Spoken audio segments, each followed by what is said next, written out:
I'm Lance Yelmington for CyberCountry.com. Remember the days as a kid where you had to make a choice between a musical career and an athletic career? Well, me either. But one person that did have to make that choice is Rachel Holder. She'll tell us more about her career and why music was the right choice for her. I'm Rachel Holder. Now, Rachel, where do you come from? How did you get into this? Well, I'm from Chattanooga, Tennessee, and I've been singing since I could talk.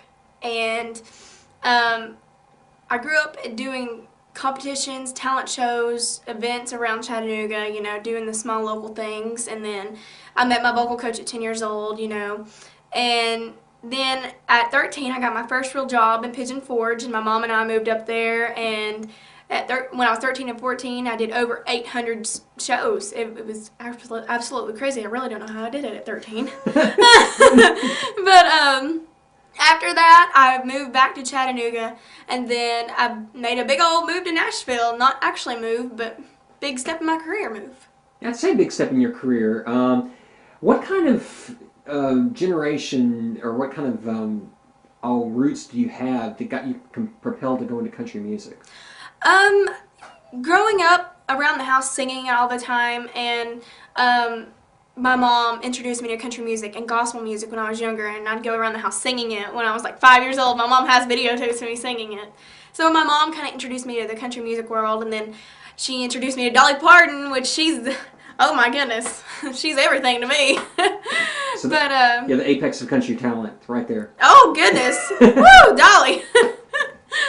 But yeah, my mom introduced me to it, and just grew up listening to country and gospel. And I grew up singing in church too. Wow, well, naturally, that's a great way to start out. Now, the thing is, you don't necessarily have any kind of roots specifically in country, because your musical roots come from a lot of different sources. Like a lot of us nowadays, you have pop acts that you like, as well as country acts. You want to expand on that? Well, I like all genres. There's one favorite song of all genres. I like Lady Gaga. Goodness. But, the thing is that she's different, and she's made an impact. And I guess you can actually compare that to country music, because you got to be different to be an up-and-coming artist. And being that I'm in country and trying to be different and, I try to have my own style, I guess you can actually relate to every genre and not just country. Mm-hmm. And, no, but I love all genres, and I would love to do a pop crossover one day. So there's a lot of people, you bring up being different, there's a lot of people that don't understand you can't be part of a cookie cutter process, because there's a lot of people that said, well, that worked for somebody, but I'm sure that'll work for my style, and it's a miss every time. What got you thinking originally as you started out? I mean, what made you understand that early on? I don't know, really. I guess, being around adults and seeing how it actually happens, and listening to so many people and studying so many people, like Dolly and her interviews, Dolly and her business side. That you have your music side, and then you have the business side, and you gotta learn both when you're an artist, because there's so many ties into it. It's not just all about singing. Sometimes it's all about is this the best thing for me? Is this Mm-hmm. What's your favorite moment on stage?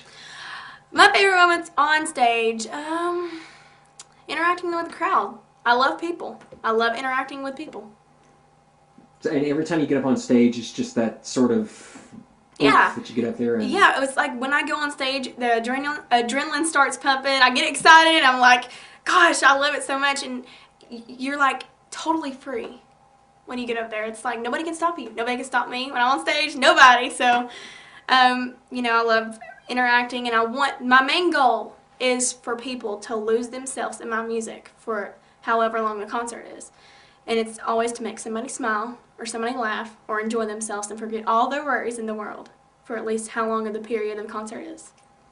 30 minutes, an hour, it doesn't matter. That's my goal. Now, with a goal like that, how hard is it to pick the right song for you? The right song for me, we do some covers, what people know, so they can, sing along if they don't know my original music. And hopefully they will one day. I try to appeal to young people and the older audience. I try to appeal to everybody. And it's not really that hard. It's just, something that I like. If I like it, then, and if it fits my voice, then yeah, let's do it. But if you try it, you like it, but it doesn't fit your voice, then, it might get tossed out. You just gotta find that perfect song for you to perform live. Why should somebody come to see you or buy one of your CDs or download something? Because I think they would enjoy it. I don't know. That's really hard. Because I have a different sound. I'm not just like everybody else, and I'm personal, and I like to get to know my fans as well as my friends around me. I want to meet new people each and every day, and like on Facebook and everything, I love interacting with them. I'm always writing people back because I want to get to know people, because that's what I do. I get to know people, they love my music, and I love them. Well, I'm Rachel Holder. Be sure to check out my new single, Chocolate. Also, be sure to write me on Facebook and Twitter, and check out my website, www.rachelholder.com.